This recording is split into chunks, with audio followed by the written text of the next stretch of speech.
Hi, welcome once again. So the second part of this video is looking at the cybersecurity processes. Okay, we started with the threats. So we're looking at the cybersecurity processes.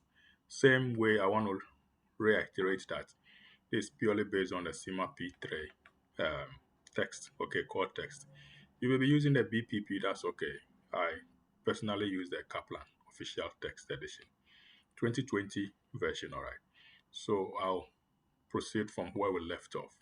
So in terms of the threats, having these threats at the background, which processes can we use, okay, to ensure that the threats are minimized or they are mitigated to a very bearable level? So we look at four areas: the processes, protection against cybersecurity risk, and how to detect and how to respond in case these threats have already occurred in the system. Okay. So of course, the organization itself should have some governance systems in place, and they should also have these cybersecurity objectives. You remember the availability, the integrity of data, and in terms of confidentiality. So in terms of any framework we can think of, any risk management frameworks, the American Institute of CPAs, they've met with CIMA. So when we mention AI CPA, remember we are still referring to CIMA as a body altogether.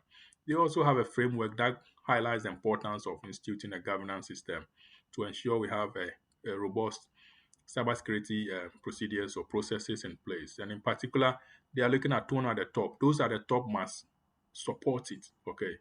That cybersecurity is a threat to the very survival of the company, so they must buy into it. They themselves shouldn't bypass it. There's a crazy example I want to cite. So I work with one organization. I will not cite the name of the organization. And the head of the organization actually was undertaking terrible activities to the detriment of the organization. So we come to work and the whole organization, the network is down. The whole network is down. So we send an email and it takes the whole day for the email to be sent. Later on, this head of the organization, his laptop got corrupted because he had exposed the system to influx of hackers and criminals pumping in viruses and malwares all over. So his PC was gone. I mean, he sent it to the IT guys. IT guys looked at it and went into the log system. Fortunately, I was doing my work as an auditor. So I went in and found it. I said, let me check. So I took the logbook and it was terrible. The kind of size, the web size this head of the organization will go in and log in into. He comes to work very early in the morning, like 6. He's in the workplace and he goes onto this site and opens the entire organization's network systems to influx of viruses and terrible stuff. So if those at the top are not supporting it, then we are working to lose for sure. Of course, at the board level, they should also have people, whether nerds or executive directors, having some expertise in IT. And when we are hiring, the company should ensure they could hire some highly qualified cybersecurity personnel, and consistently they should be trained on development, which is ongoing in the areas of cybersecurity. Okay. Once again, there should be clear-cut reporting lines and responsibility. Who is in charge of cybersecurity in the organization? I don't just get up as an accountant and think I have some expertise in IT, so I should go in and start configuring the system and deploying patches to people's computers. No, there should be clear-cut segregation. So governance system is very important. Very important, okay? In every organization, there are clear-cut responsibilities, like I'm saying, and reporting lines. Who does what? Within the AICPA framework, of course, some of the roles will overlap, but there are 5 key areas, 5 key roles which are specified that any multinational, any large firm, usually, but the smaller ones could have one person playing 2 or 3 of these roles, should have a CIO, a Chief Information Officer. He has the overall responsibility for IT, for the board. Okay. Then we have the risk committee. Normally, the risk committee will also be like the audit committee. In this situation, they undertake all risk procedures. They'll have oversight responsibility over all risk activities over the organization, including cybersecurity risk. Okay. Then we have the chief risk officer, who also have overall responsibility for the risk and usually will sit on the risk committee or report to the risk committee Then we have the chief technology officer. He reports to the CIO. So, and sometimes, like I said, you can see these roles being played by one person. Then we should have the CISO, the Chief Information Security Officer. He should also report to the CIO. Okay, so we normally have these roles and responsibilities clearly spelled out in any organization. Within the framework for the AICPA, they also talk of communication lines. Who reports? Who withholds? Okay, how do we report internally and externally? So internally, the organization should have a handbook, an IT handbook, okay, procedures handbook, policies, which will clearly spell out the policies, the procedures, standard operating procedures. And internally, there should be some mechanism, some provision for training people in IT. Okay. And of course, if there is any risk identified, what procedure should I use to escalate these to those in charge or those charged with governance of the IT risk systems? Externally, also, the framework talks of communication procedures with law enforcement agencies, where there are times for where there is the need for us to communicate externally, and also if there is the need to disclose this information with third parties. Sometimes the police will ask for it. Sometimes the law court will ask for it. Sometimes the regulatory body will ask for it. What procedure should I use? Okay. The media communication, sitting on BBC and granting an interview. What should I say? What shouldn't I say? What procedure should I use? Okay. All of this should be spelled out. In terms of protection, what items should be protected? Is it a human being? A human being, unless you're a robot, you may not have to be protected against cybersecurity, but we use devices, we use our phones, we use our telephones, our tablets, our iPads, name them. So the items which usually need to be protected are the hardwares, okay, hardwares and the softwares itself. So your desktops, your PCs, your laptops, your mobile devices, like I said, the servers, okay, the network systems, and of course the Internet of Things, the soft systems, okay. So things are getting more complicated. Things are getting now very interesting. Today, you see people putting on contact lenses and they are digitized. Okay, light bulbs, watches, name them. All of them are digitized. Today, you can fix your CCTV in your light bulb. So anybody comes into your house and it's being watched from all angles. So all of these are getting interesting. Okay, we need to protect all of these. Now, methods of protection could be varied. At a high level, we should consider them so that we don't make provision for any losses.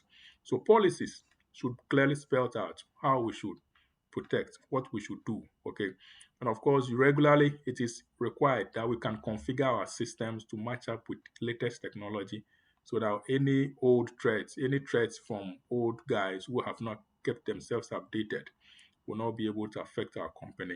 You must also deploy patches. So you'll be there, you'll see your PC saying it needs to update and restart. So these softwares must be deployed. And also we should install some security products, some antiviruses, okay, some spyware hunters, so that they will ensure that we are safe within the confines of our operations. And of course, application software controls. Any application we are using, we should ensure they are being deployed at the right time. One who is having access to this application is authorized to do so. So put in controls, password controls, so on and so forth. Even if it's your mobile phone you are using with a mobile banking system, ensure all of these are set in place clearly. Then we also look at specific types. Like I'm saying, I just mentioned some of them. In terms of identification, you cannot just log in into your UWS account without using a username given to you by the IT system. Everyone has a unique banner ID, don't we? We do. You also have a unique password that you need to log in. Sometimes you are asked every 6 months to change it. And it should be complex. It should be complex. It shouldn't be so easy. Your date of birth, or your father's name, or your mom's name. It should be complicated enough with a blend of special characters, letters and numbers. Okay, something that anyone will not easily guess. Nowadays, we use biometrics, our eyes. We use our iris to scan our fingerprints, okay, our facial recognitions. We should also have authorization at the appropriate level. who authorizes what, who can access what, at what times, okay?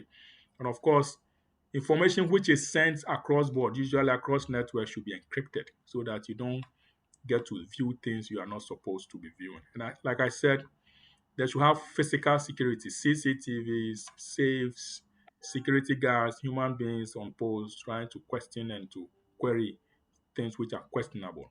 And of course, we should also have certification processes. These are usually digital verifications which are sent to senders and receivers. Now you can see we have the multi-factor authentication for emails. So you log in into your email, and then Microsoft will ask you to key in a special code which has been sent to your text to your phone as a text message, or sometimes you make a call. The system will call you on your phone and you have to respond. You have to pick it up. These are all controls which have been put in place to ensure people don't get access to information they are not entitled to. Now, in terms of protecting devices, we should be very, so most of these are open, most of these are common knowledge, common sense approach, which we should use. For my mobile phone, I will always have my fingerprint, my biometrics, my password. Always when Samsung sends updates, or sometimes iPhone will send updates for the updating of their software, you have to allow it. You have to upload. You have to download these updates and then install them so that you know your mobile devices are safe and secured. Same applies to desktops. If you are leaving desktop, lock your door, lock your office door. When you are logging into your desktop, use your password. Okay, make sure you update it with all security patches the organization has sent you. Same with laptops. Okay, same with laptops. Laptops now have some fingerprint scanners, iris scanners. Store them in a safe place so that people cannot get into your system and use it as they want. All right. Also, we also have this bring your own device policies in some workplaces. Sometimes it's acceptable, sometimes it's not allowed because they think you bring in your own device and download or pick up information which you are not entitled to. I work with the USAID. You cannot use your own memory stick into the US government approved desktops. No. Immediately you do it, you log in or you plug in your device. There's no USB. There is the policy which says no use of USB.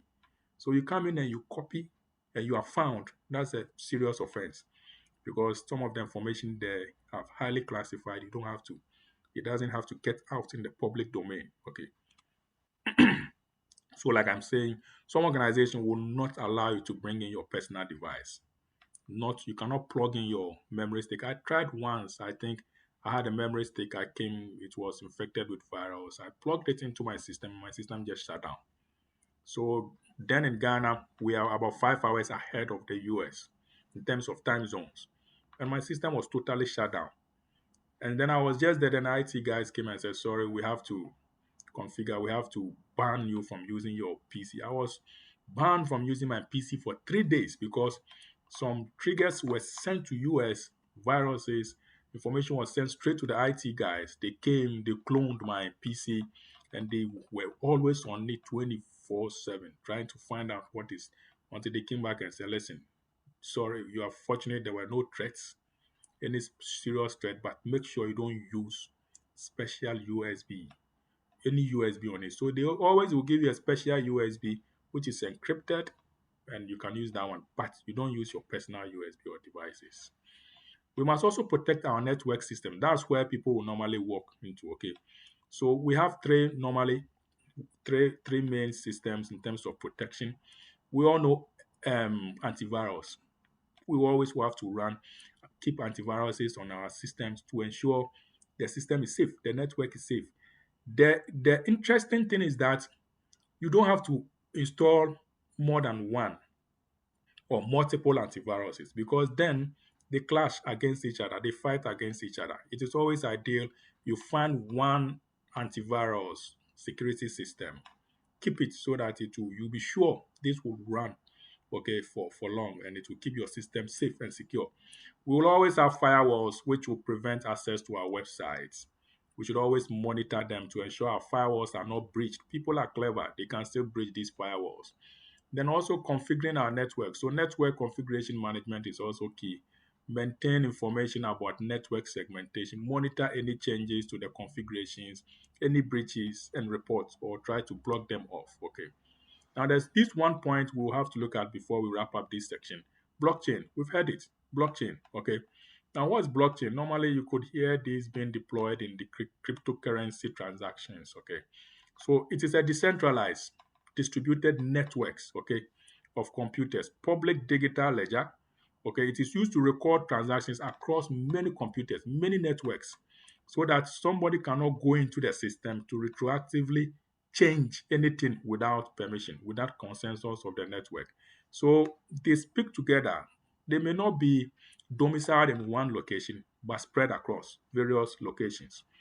But I cannot go into network A and change something without the rest of the networks approving that go on, do the changes. That's it, a blockchain. So it's more of a technology.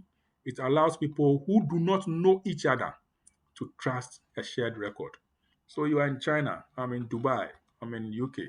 We are all working on the same transaction. Financial, usually. I don't know you, have not seen you, but I want to trust the system we are using. And normally deployed in these cryptocurrency transactions because people trade with cryptos all around and they use the blockchain system mostly. The benefit is that there's security. We trust the system. We don't trust each other, but we trust the system. Also, there's the open record mechanism, which is more like a bookkeeping, collective bookkeeping. It provides effective control mechanism which prevents any hacker from changing the records. A hacker, unless it is a syndicate, then they can target that particular network. But usually they work in one, two, three people. But unless we have about 100 hackers working together trying to target one particular blockchain system, otherwise it's highly difficult for them to break into these blockchains. But of course, like I said, human beings are getting clever. Knowledge is increasing every now and then, and people are able to even run into these blockchain systems to alter systems. Okay, they work. Now, the key features is that transactions are recorded by a number of participants. So I'm here recording it. You are in China, you are in Dubai, you are in Ghana. We are all recording transactions via the internet through different portals. And we maintain these records across board amongst all of us. When a transaction takes place, for example, between a buyer and a seller, the details can be seen by everyone. We can all record it in terms of the time, the value, the amount, the date, the parties involved. We can all see it across the networks. So here we are seeing that all participants must agree that let us update our ledger before we update for the transaction to be accepted. The process of verification is done by computers, not human beings. So we can trust that the computers sync, they synchronize, they speak the same language. So there's always some kind of system to audit, okay, to trail to there's an audit trail to follow. So this verification is done. We can trust that the systems are robust enough. They have strong internal audit controls which they can use to always identify who is doing which transaction. Again, when a new transaction is added, a new network is added, it is always linked with the previous loop block, okay, using what we term a cryptographic hash generated from the contents of the previous block. So it is always syncing. It is always trying to identify with the old transaction, old system, to ensure that it is in line with what we all expect. Okay, so it doesn't allow a block to break off. It's like sending an email, a chain. It follows. Okay, so once you are sending the first one, the second one, the forwarded one, the replied one is there. So we can always have a trail of what is giving rise to this current transaction. Okay, so we can always have this record permanently to verify each block, each transaction on which network and at what time. Okay. To change any past transactions, it means all of the subsequent blocks must be changed. Okay. If you want to change any past transaction, it's like sending an email and 10 people replying to the same email. I can always see who first generated the email, who first wrote what. Can I change the rest, the language, the communication trail? Then unless I go in to change the previous one. Okay. So it's a main concern. It is something we always the control addresses the main concern of cybersecurity, so you cannot easily go in to change any block, any transaction, unless all the networks, all the participants agree. And if anyone tries to interfere with the system, with a transaction, the whole network will reject it. They'll reject it because if one party disagrees, the whole transaction will be thrown off. Okay, that's how beautiful it works. This is how beautiful it works. But of course, there is always some controls behind to ensure that this chain of talking or this chain doesn't break off. There's always a control measure updates being done at the background to ensure that there's a consistency of network communication across the parties. How do we detect cybersecurity processes if it has occurred? Okay, complete detection or prevention is not possible because people are getting smart. They are always going through ways and means to break into system networks or individual systems. Okay, we always get people calling our lines. We block them, but they will still call us criminals, trying to tell us all sorts of crazy stuff that you have been flagged. There's a warranty on your head to be arrested because there's a tax, you've evaded tax.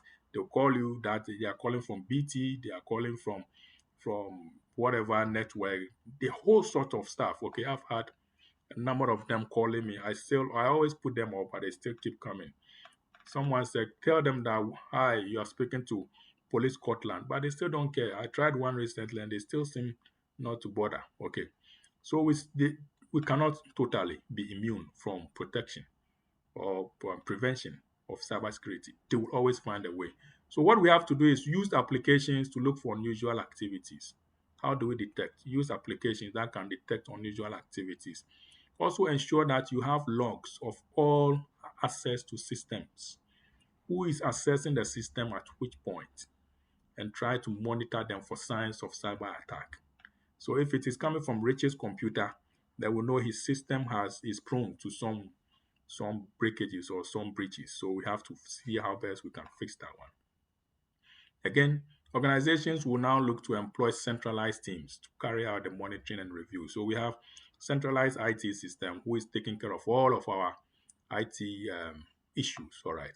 Now, organizations should also work, or some organizations may be working on the basis that a breach has already occurred. Thus, they will have some teams who are always looking for these sources of breach. And so in this case, it would take the attacker a while to be able to assess or detect or to break into our system. So this is more or less like a risk acceptance approach. I'm operating as if someone has already broken into my system. Therefore, let me plug off, let me seal off these loopholes. So it is better. Early detection, early prevention is better. Early prevention is better. Early detection is better. So putting in some place some controls. You might think your controls are not working. Just assume and then try as much as you can to block off anything that may fall up in future. Again, to wrap up on this section, we look at the importance of rapid detection. Like I'm saying, it's very important to minimize damage. Early detection is better. Put in preventive measures, but try to detect it earlier. So have specific teams who are tasked with detecting these these risks and responding to them. Okay, we should always have in place business continuity plans. Otherwise, if these guys break into the system, we will never survive. So you see companies always having backup systems of the work they've done. Sometimes they store it in the cloud, totally remote from the work site. Sometimes they have a recovery site, okay, disaster recovery site all together where they keep all their information, their files, their records, everything. So in order to respond to these threats, we should always have these plans, the recovery plan and the continuity plan in place. Okay. Different types of backups, like I said, some could be in the cloud, some could be physical locations, so that at least we know that if anything should occur to our system, we can still survive as a going concern into the future. Okay. So I'll end here and I'll take the next video. I'll take the next video on the tools, techniques, and the reporting framework. All right. That's great. That's great. So I think one note over here, I thought I could do two videos, but I realized the first one already ran into 35 minutes. The second one is gone almost 25 minutes. So I don't want to continue. I'll do the other aspects and leave it. Might seem like a lot of work, but it's an interesting lot of work to be done. Okay, see you. Take care. Bye bye.